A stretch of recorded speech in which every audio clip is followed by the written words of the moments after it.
Hi, it's Heather. Before we dive in, I want to offer a quick reminder that here at Mayhem, we already believe you and you already belong. In just a moment, you're going to meet a daughter who's struggling with her truth, unsure of what's real, what's hers to hold. That is not a battle that any daughter should have to face alone. And here at Mayhem, you don't have to. We have a community of support that can lift and hold you while you heal. You're invited to join us in one of our weekly support groups on Tuesday or on Thursday, or inside of Mayhem Daughters, our private online space for daughters of narcissistic or emotionally limited mothers. You'll find links to both in the show notes. And if you have any questions, you can always reach me at heather@daughtersnpd.com. Now, on to Mayhem. Today on Mother Mayhem. That's exactly what it feels like to be raised not as a daughter, but as an extension of your own emotionally limited mom. You existed in her life, not in yours. She wanted you to be kept, to be admired, to be contained, but she never wanted you to grow or to live.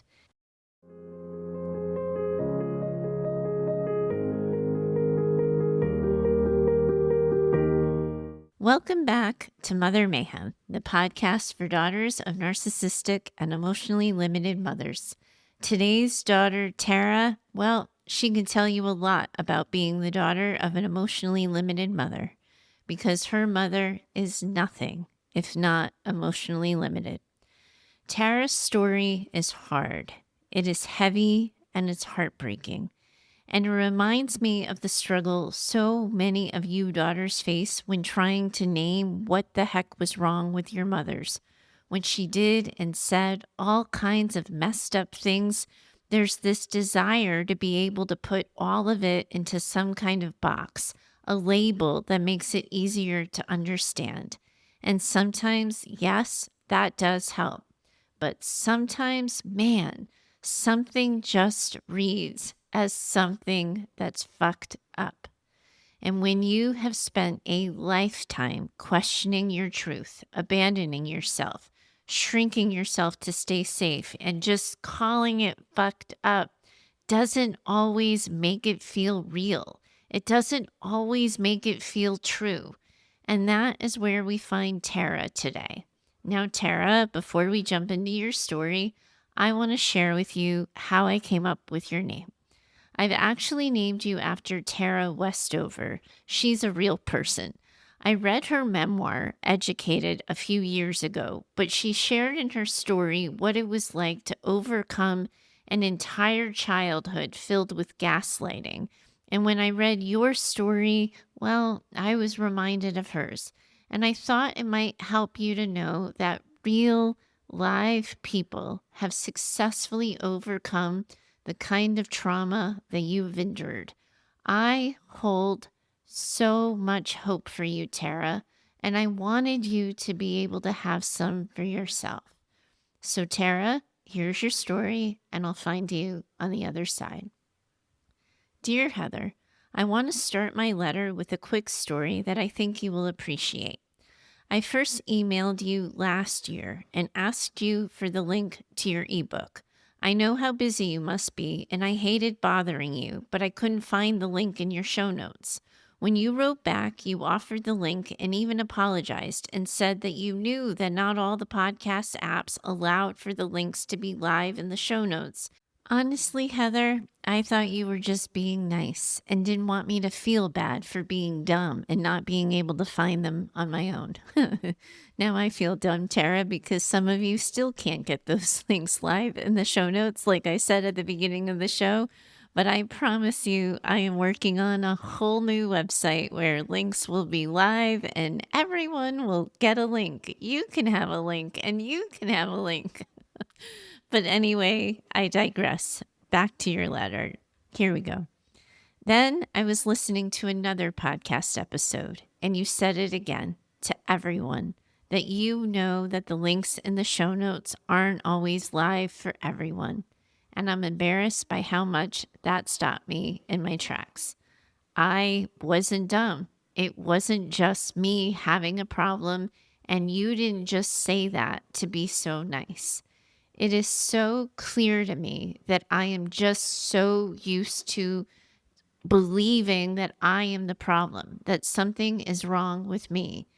This helps me ask my question, even though I'm still not quite sure how to word it. Heather, how do you know when something is true?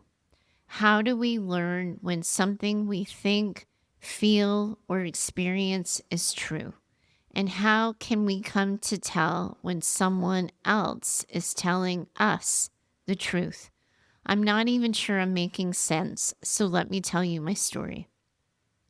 Since before kindergarten, I grew up believing I had a deathly allergy to bee stings. I can't remember a time when I didn't know this story, but as I was told it a million times, my family went camping every summer. I have two older brothers and I'm the youngest. My mom has always told the story that we were camping when I was 3 or 4 and my dad went off to fish with my brothers. My mom and I stayed back. She says that I was picking dandelions when I was stung by a bee and quickly started to get pink and hot and got an immediate rash. Not knowing where my father had gone, she took me by herself to the nearest hospital where I was given a shot. The way my mom tells the story, the doctor was so concerned by how bad my reaction was that he cautioned her that the next bee sting could lead to my death. That began my life in the bubble. My mom convinced me and everyone around me that life was too dangerous for me outside, that I had to stay inside, and so I would be by myself with her all the time while my dad was with the boys doing boy things. My mom said I couldn't play outside, so that is why she made sure I had the best of everything to play inside. She would tell me how not every mother would do such things for their daughters, but she did because she didn't want me to feel like I was missing out. In school, she convinced the teachers and school staff that letting me outside was too risky to my health and that I needed to stay inside for recess. As a result, school was really hard for me. I was always by myself and never got to have any friends. I spent lunches reading in the library, and the librarian befriended me. At home, it was just me and my mom all the time. She would tell my brothers that they were too rough with me and that they had to remember I wasn't a boy like them, so I never really got to know either of them. My dad was always with my brothers, and I always thought that was my fault because of my allergy. I was sad that my brothers never got to be with my mom, so I thought it was okay that my dad was always with them and never really let it bother me that I didn't have a relationship with my own dad. My mom always wanted me to act and look like her. She called us best friends and would often say other mothers were jealous of our relationship because their daughters didn't talk to them like we talked to each other. If my mother thought we were distancing or changing, she would cry. She would often cry if I didn't have anything to share with her or talk about, and I would often be confused as to what I was supposed to talk about when my bee allergy made it so I could never do anything. In the 5th grade, I met Becky, and she was my first real friend. She heard that I was allergic to bee stings, and that is why I had to stay inside, and she asked if she could stay with me because she liked to read too. I was so happy with Becky in my life that I don't think I noticed that my mom wasn't happy. She said I couldn't go over to Becky's house because it would be too burdensome to Becky's mom to have to watch me as close as I needed to be watched, and that she couldn't have Becky over because didn't I know how hard it was raising 3 kids already. When I pointed out that my brothers were able to have friends over and I should be able to too, my mom said no, and I remember screaming at her, "This is not my fault. You can't punish me for an allergy," and I stopped talking. In hindsight, she thought I was giving her the silent treatment, but I had just shut down. I lose my words and had nothing to say. I didn't feel normal. I never fit in, and I was miserable. I declined meals and I stayed in my room except for school. My mom was crying and begging me to eat, to talk to her, to anything, and I called her my warden and said I was choosing solitary confinement. Big words and big talk for a 5th grader. Not bad. Good way to go there, kid. I'm not sure how long this went on for until my mom came and told me that I could invite Becky over for a sleepover. I was so excited. I cleaned up my room, I dusted every book, checked all my games to make sure I had all the pieces, and I let her pick all the food. Heather, I can't talk to you and the daughters about this without crying because it was just the best. I remember it in my whole body, how every cell just oozed joy. I had a friend, my first one ever. On Monday, just 2 days later, it was all over. I came home from school and my mom was sitting at the table with cookies and milk and said that she had to have a big girl conversation with me. She told me that Becky's mom called her and that she needed to tell my mom that Becky and I couldn't be friends anymore, that my friendship was causing Becky stress, that I was making Becky feel like she couldn't have any other friends, and that I kept calling Becky my best friend, but Becky had another best friend. How big can a heart break when you are only in the 5th grade? Oh my goodness, Tara, you're making me cry. I was undone. I never knew Becky thought any of that. I remember asking Becky about her other friends, but not because I was jealous, but because I wanted to know what other girls did together, because I only had brothers and wasn't ever allowed to do anything. Becky's mom told my mom we needed a clean break, that I wasn't to talk to Becky, and that Becky felt bad about it. So if I ever saw Becky trying to talk to me, I should walk in the opposite direction. My mom said I had to be careful so that I didn't embarrass myself, and that Becky's mom promised not to tell on me to the principal so long as I promised to leave Becky alone. Oh my goodness. I couldn't even speak. I was crying so hard. I couldn't speak, but somehow I just said, I promise. And I cried and I cried and I cried for hours and hours. I was inconsolable. I even remember my dad coming in and saying, girls can be so mean sometimes, but not to let it get me down. I refused to go to school on Tuesday, and on Wednesday, my mom said she was driving me in and requesting a classroom change for me, that I shouldn't have to see Becky and not talk to her every day, so I had to leave my classroom too. Becky did try to walk up to me a couple of times, and I just screamed, I can't talk to you. Leave me alone. Go be with your other friends. And then it was like the lights went out. I kept my head in a book. I didn't talk to anyone, stayed in my room, and was just sad. Let's call it Anne of Green Gables and Laura Ingalls sad, since you and I both love them so much. And I bet other daughters do too. Oh my goodness. The next time I'm sad, I'm going to call it Anne of Green Gables sad. Oh my goodness, Tara. I adore you. In 6th grade, we started changing classes for different subjects, and Becky was in my English class. We were assigned to do a project together, and I immediately asked for a new partner. And Becky asked, what did I ever do to you? Why do you hate me so much? Why won't you ever tell me what I did wrong? I don't remember what happened next. Everything is a blur as Becky and I figured out what my mom had done. She had lied. She broke us up, and I didn't get why.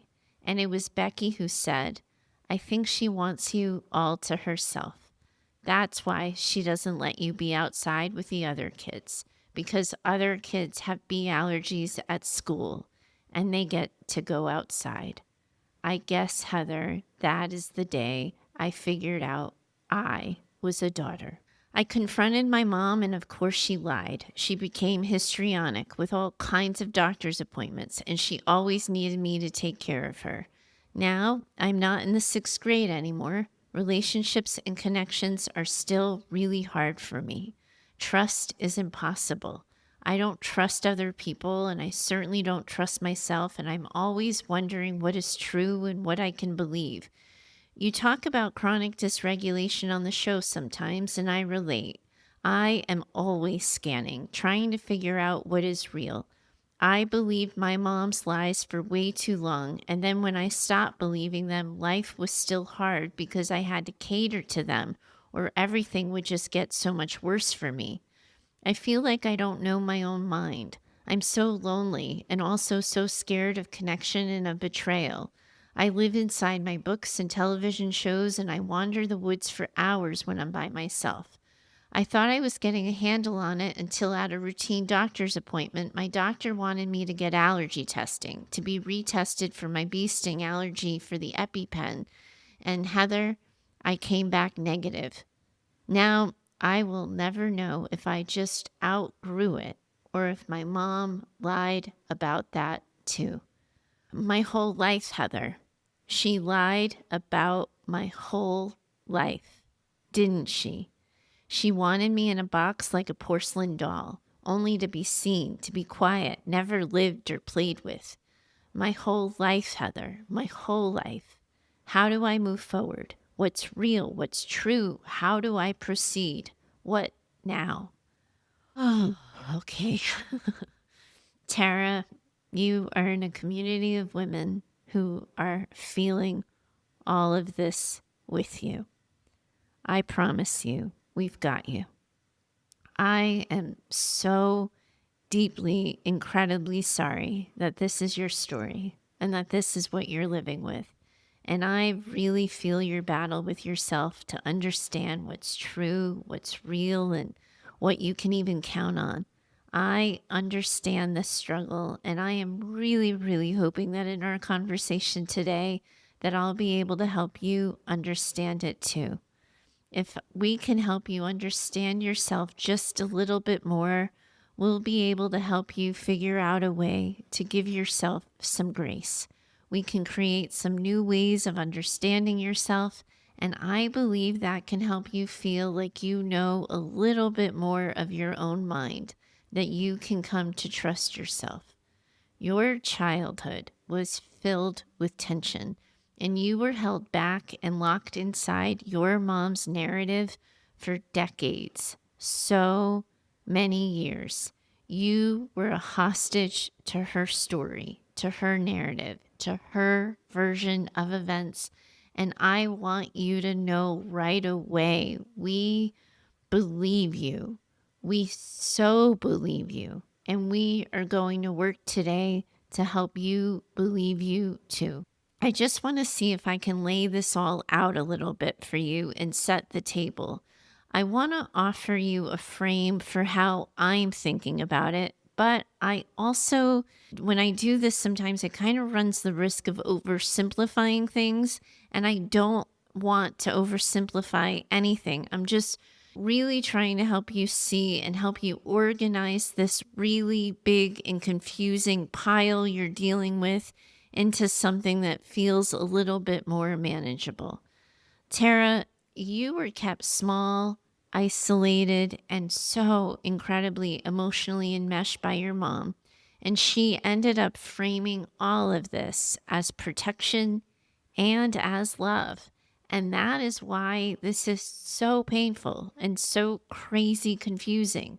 What you're naming right now wasn't love, it was control. And it wasn't about your safety, it was about her access. And she lied. She lied about the allergy. She lied about your friendships and about who you were allowed to be. You so very wisely said it. She wanted me in a box like a porcelain doll. Yeah, Tara, she did.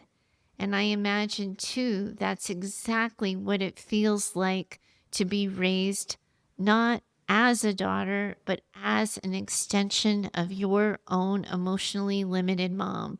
You existed in her life, not in yours. She wanted you to be kept, to be admired, to be contained, but she never wanted you to grow or to live. And I want to offer you some psychobabble here. And again, I'm not doing this to overwhelm you or make you feel like there are so many different things for you to deal with. Rather, I think it would be helpful if I could help you connect the dots.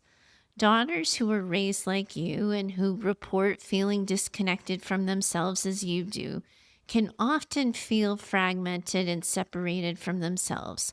In order for you to have the self-trust that you need to believe in your truth and your feelings and your experience, we first need to help you start better connecting with yourself. And this is going to be really new for you. So I'm going to try to go slow and just take it one of these pieces at a time. Also, admittedly, this would really be easier if each of these pieces were an entire podcast of episodes unto themselves.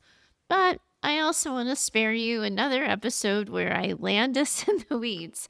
So I'm going to cover each of these pieces for your understanding so you can zoom out that lens and see all of the pieces. But I do have a feeling that after I do that, you're going to want to go and dig a bit deeper into each of these things to find your own healing. And you should, and that's okay. And if you ever need to circle back for more support on any of these things, you're totally invited to do so. But here goes. What we're basically talking about and breaking down for you is how trauma warps reality and why it makes so much sense to me that you're still asking about what's true. Let's talk about why it's so hard to know what's real. What you're describing, it wasn't just emotional abuse. Your mother didn't just limit your freedom. She changed your entire sense of reality, and she did it under the guise of care. That is why you're finding all of this so disorienting, and it's probably in all likelihood why so many of us sitting in your story kind of felt that same disorienting sense. So we have to name something really hard here. Your story raises the possibility of something called Munchausen by proxy. That's when a caregiver exaggerates or fabricates medical issues in someone else, often their own child, in order to gain attention, control, or sympathy. Whether or not your mom consciously knew what she was doing, the result ended up being the same. You were kept sick, small, and isolated under false pretenses. And then, as a result, you weren't just enmeshed with your mom. You were at times infantilized by her, kept small and dependent, or you were parentified by her, made to feel responsible for her emotional state and well-being. You weren't ever raised to become your own person. You were essentially raised to stay her mini-me. And that's the enmeshment part I was talking about. And when a mother continues to treat her daughter like she's fragile, incapable, or childlike, long after it makes sense developmentally, that's that infantilization piece. It keeps you dependent and it keeps her central. This wasn't just overprotection. It was a strategy. Whether she did it consciously or not, we'll never know, but she did it to ensure that you would stay close, available, and emotionally fused to her. Tara, this is gaslighting, but also it's betrayal trauma. I want you to hear that really clearly from me. This was not your fault. This was not your imagination. She lied, she manipulated, and she orchestrated everything so that the only truth you would ever see was hers. And you might second guess yourself on that. After all, we are all so over and quarter past done with all of the social media references to gaslighting. And we are all probably a little over the oversimplification of all of it into these bite-sized, clickbaity, snackable pieces. No, just me. Somehow, I don't think so. So here's the thing. Gaslighting doesn't always sound like manipulation. Sometimes it sounds like, I'm just worried about you, or I'm only trying to keep you safe. That's what makes it so effective. And when it comes from a parent, especially one you've depended on, that becomes betrayal trauma. You were hurt by the very person you were supposed to trust. And when you dared to doubt her, the damage got buried even deeper. And Tara, while we're here, it's important to me that I name a struggle that I hear you're having because it is such a normal reaction to this series of ass backwards events. One of the things you're battling right now as a result of how you were raised is that you don't know who you are or what you believe, even when it's about yourself, especially when it's about yourself. When someone else controls your narrative for so long, it becomes nearly impossible to develop a stable sense of self. You lose track of your own preferences, desires, instincts. You don't just mistrust other people, you begin to mistrust yourself because of your trauma. It is going to be really hard for you to believe your own thoughts, your own feelings, or your perceptions, that they're valid and that they're trustworthy. And that isn't because there's something cracked or dysfunctional about you. It's just that this is a normal trauma response. This is exactly what happens to daughters when they have been raised in a myriad web of lies. When you've been lied to so many times, it's hard to know what's real and it's harder to trust yourself. It's why even now, as an adult, you're asking, how do I know what's true? Because the person who first taught you what your truth was had her own agenda, and it wasn't your freedom. Tara, you already acknowledged that you are already familiar with previous conversations I've had on the show about managing chronic dysregulation. And I just first want to point out that your wise mind was right there with you in that observation. It's wise mind that's telling you that your body might be reacting to things in your present that have more to do with your past than what is happening right now. That's your wise mind right there, having your back. And I wanted to be sure you're able to see and notice that because chronic dysregulation can also be really debilitating and it can make you feel like you're on this endless crazy train that never has any stops for you to get off. And again, I'm working with you to name all of these different pieces, not to create some sense of a pylon or to overwhelm you, but to help you understand yourself and have grace for yourself in the same way that I and all of the Mayhem daughters listening have for you. When your nervous system has spent years on high alert, scanning for danger, betrayal, or emotional landmines, that's how you ended up chronically dysregulated. That's your body doing everything it can to protect you in an environment that just never felt safe. Hypervigilance became your default mode. You read between the lines. You wait for the other shoe to drop. You don't trust calm because you were taught that it was a setup. And as if all of this weren't already enough, as with so many daughters before you and who are in it with you now, you are left to manage grief and rage. Coming out of this kind of trauma, Tara, it doesn't just hurt. It can feel like the bottom has dropped out of your life and like your life never even had a bottom or a foundation to speak of. You said it. My whole life, Heather. My whole life. And you're not wrong. What you're grieving isn't just your childhood. It's your entire framework for understanding yourself, other people, and the world. And I am really pissed off about it too, Tara. This is so unfair. And your mom was so unwell. And your whole development of self was held hostage by her limitations, her selfishness, her abuse, and her cruelty. It's awful. And I hate that you have to crawl out from under so much goddamn shit that was never meant to be yours to carry. This is awful, Tara. It's awful. When you realize the story you were told is a lie, it isn't just sad, it's disorienting. You don't just lose the mother you thought you had. You lose the version of yourself who believed her and believed in her.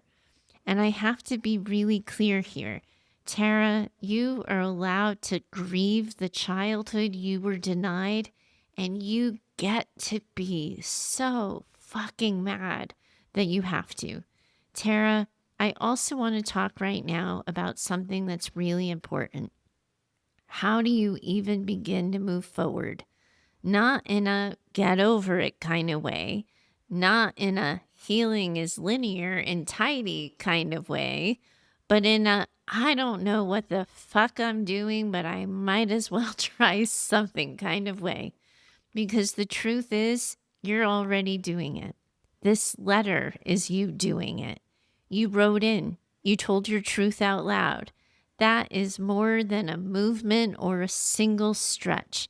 That is stepping fully into healing, even though every single cell in your body might right now be screaming, nope, changed my mind, rerouting. So, Tara, we're going to follow your lead here, and we're going to start by naming your knowing, what you're feeling right now, that grief, the shock, that deep down ache. It isn't new. The allergy test didn't cause this pain. It confirmed something you have been circling already for years. You already knew. So let yourself say it. I wasn't wrong. I wasn't crazy. I wasn't the problem. Those are the first truths. They might feel really hard to hold, but they're yours now. And the more you name them, the more solid they become.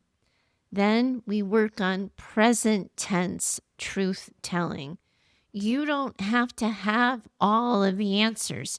You don't need airtight proof, but you can start by saying what is true for you right now. And, some examples, right? Let's get this concrete.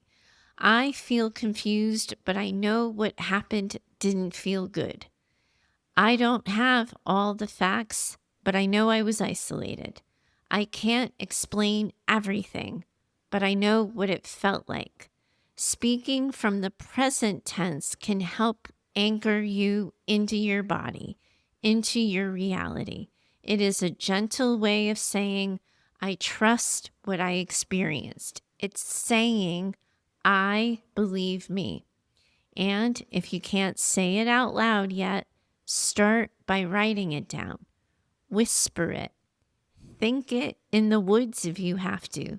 Let it become more real each time you say it to yourself. And then notice where you still disappear. You told me that you live in your books, that you wander the woods for hours. And I want to say this crystal clear. They are not bad things. They have been your lifelines. They have likely saved your life over and over again. And they are your safe places. But I do want to help you gently notice if they are also where you tend to disappear.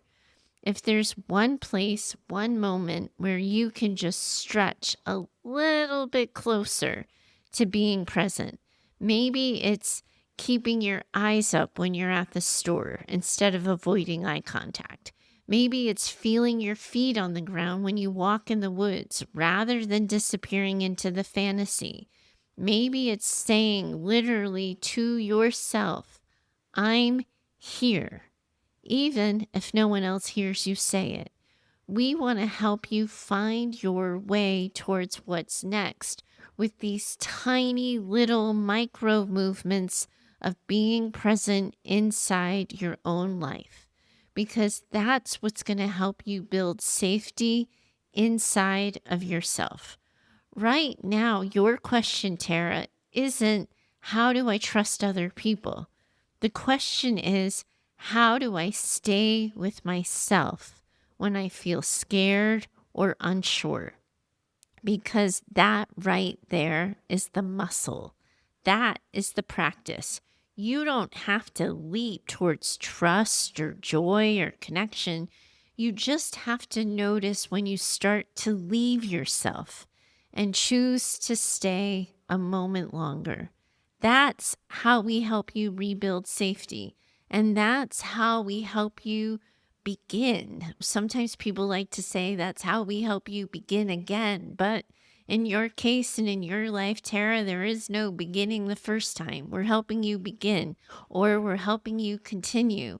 And that is what forward motion looks like. And then, Tara, after your lifetime, we need to help you reclaim your right to ask questions. After a lifetime of being gaslit, manipulated, kept in the dark, it is going to be natural that you doubt your own thoughts. But questions are a doorway back to yourself. So here's where you can start. What else might be true? What voice am I hearing right now? Is it hers or is it mine? If I believed myself, what might I do next? You don't need Hallmark TV movie of the week, picture perfect answers.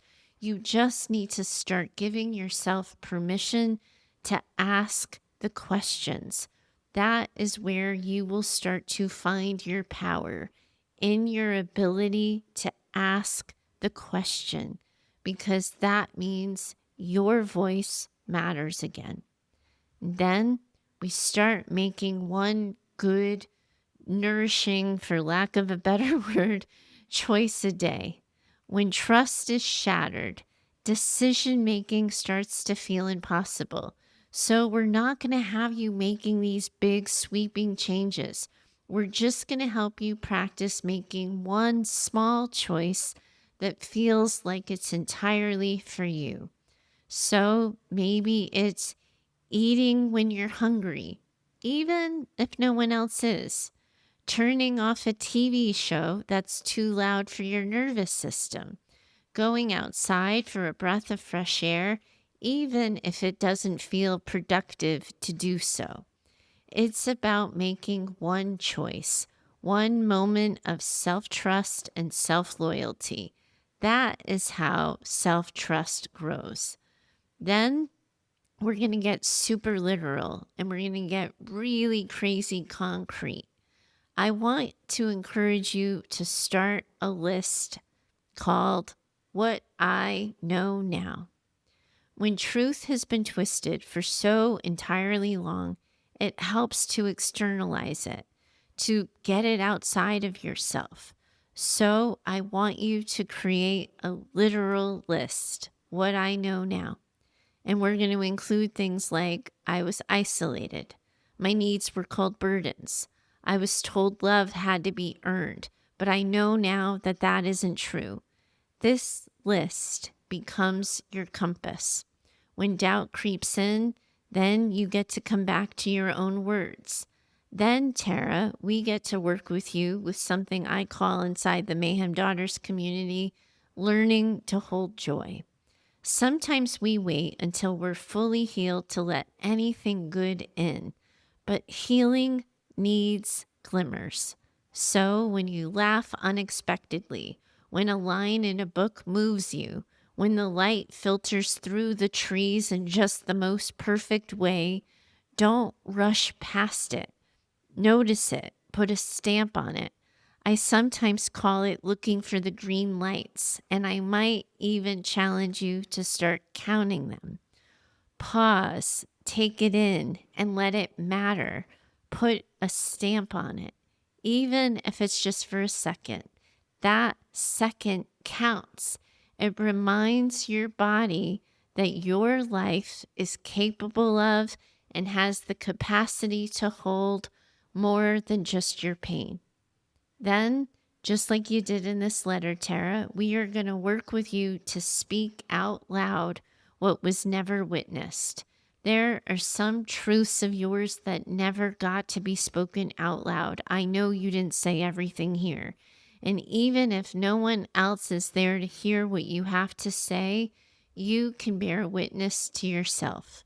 Try saying out loud, that was not okay. I was just a little girl. I didn't deserve what happened to me. If it's too hard to speak it, you can write it. If it's too hard to write it, you can whisper it. But we want you giving your pain a voice. It deserves air, not silence. Then maybe this one's hard. It's going to require a little bit of a deep breath on your part. But we want to work with you to create what I call a no more boundary. Even if you're not ready for full on confrontation or distance, you can begin with a boundary that tells yourself no more of this. For example, no more apologizing for things I didn't do. No more explaining my feelings away. No more pretending that something doesn't hurt just to keep the peace. This isn't about someone else respecting the boundary. This is about you making that quiet agreement with yourself. I don't abandon me anymore. Then I want to work with you to choose one touchstone that's just for you. When you have lived your whole life in someone else's version of the truth, even basic choices start to become really confusing. So we want to start with a single touchstone, something small that reminds you that this is your life now. It could be something simple. The simpler, the better, honestly, Tara and all of you. You might try lighting a candle each morning and simply saying, I'm here. You might try looking at yourselves in the mirror, waving at yourselves like Mel Robbins does, or give yourself a high five. Maybe if you're anything like me, you make a playlist of songs that feel just like you. You guys know which one I use, right? We are creating a touchstone that grounds you, that returns you to yourself. Then we help you practice picturing yourself in your own future. When you have only known survival and you're imagining a future, doing that can feel dangerous and sometimes even pointless. But slowly you can begin to let your nervous system know there is more than the past. You can try asking, what would safety feel like in a friendship? What kind of room would feel like mine? What version of me might emerge if I didn't have to scan every moment? What would it feel like to belong without performing? What kind of silence would feel peaceful and not dangerous? If I didn't have to keep everyone else okay, what might I notice about myself? You don't have to answer these questions right away. We're just letting them float. We're letting them take up some space inside of you. And lastly, this one. I don't think I talk about this enough here on Mayhem, but it matters. Let yourself create something that's yours. Tara, when someone has controlled your story for so long, it is so easy to lose track of where you end and they begin. One powerful way that you can work on coming back to yourself is to make something. Not for anyone else, not for feedback or approval, just for you. Maybe you write your own version of how the story goes. You draw a room that would feel like yours. Heck, maybe you actually literally paint a room where you live a new color that feels like you. Making that playlist that sounds like the girl who's just now waking up to her truth. There I go with playlists again. Take a photo of something that makes you feel safe. Make a meal the way you like it, even if no one else would. It doesn't have to be good. It just has to be yours. This is how you begin to remind yourself that you exist. It is not about performance. It is about permission. Let what you create remind you, I am not a reflection of her. I am someone new. I get to begin again, or this is where I start. After all, everything that came before wasn't really written by you. So beginning again might not feel true. Tara, as we wrap up our conversation, I do want to remind you of something else that's really important here. You don't have to figure everything out right now. You just have to keep choosing yourself one moment at a time. And if you ever do start to wonder if what you're feeling is real, please allow me to remind you of this. If it hurts, it matters. If you felt it, it's real. You didn't imagine it. You didn't exaggerate it. You didn't make it worse than it actually was. What you lived through was real. And so is your right to heal. Tara, your story, like so many other daughters, was never just about what happened. It's about what was taken. And now it's about claiming and naming what's yours and letting go of what was never yours to carry. This doesn't mean having it all figured out. It means showing up again and again, over and over. Some days you're going to feel strong, and other days you are totally going to forget what it is you know. And both are really okay. I am really so glad that you found Mayhem, and I am really grateful to you for sharing your story. You spoke of a private shame that a lot of daughters carry, and that is the cost that comes when you believe the lies you were fed. Tara, and all of you listening, please know this. Tattoo it on your hearts. You are not too late. You get to begin, or you get to begin again. Even if you're grieving the time you lost, even if you don't know where to start, even if the damage feels too deep or the fear is too loud, you are not beyond repair. You are not too broken to become who you were always meant to be. Beginnings, they don't ask for certainty. They only ask that you show up. And every time you pause to notice, every time you whisper the truth to yourselves, every time you stay with your own experience for just one moment longer, well, all of that counts. That right there is beginning again. So when those old stories show up, the ones that say you're too much or not enough or that you'll never belong, look them in the eye and say, not anymore. I'm here now, and I'm not leaving myself again. That is the work, my friends, and that is the promise, and that is what we're all doing here together. All of you are in this community of women around the world who are doing this really hard work together. You are beginning, or you're beginning again, but you're all in this together. And I, for sure, most definitely, am in it with you too. Bye for now. I do hope you enjoyed today's conversation. If you have a question you'd like me to consider for the show, please do email me over at heather@daughtersnpd.com. You are always welcome to share your story or questions by recording yourself using the voice app on your phone. For best recording quality, please do record directly into your phone without using headphones or Bluetooth speakers. We're building an incredible community as well over on Instagram, and I'd love to see you over there too.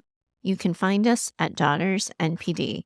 Lastly, if you love what you've been hearing here on Mayhem and have found the show helpful in your own trauma recovery, please do consider becoming a Mother Mayhem sponsor by purchasing simple scripts for saying hard things. It's a resource I created that provides the right words for the hard conversations, and it covers life, love, and work. You'll find a link for that in the show notes. If you know another woman who needs this conversation in her life, please do share the show with her. Your reviews and social shares help spread the word, and I hope you'll consider doing so. Special thanks to Heather Clark for editing the show. She's in my head and knows what I meant to say when the words come out backwards. Thanks so much for your time today. As always, I'm in it with you. Bye for now.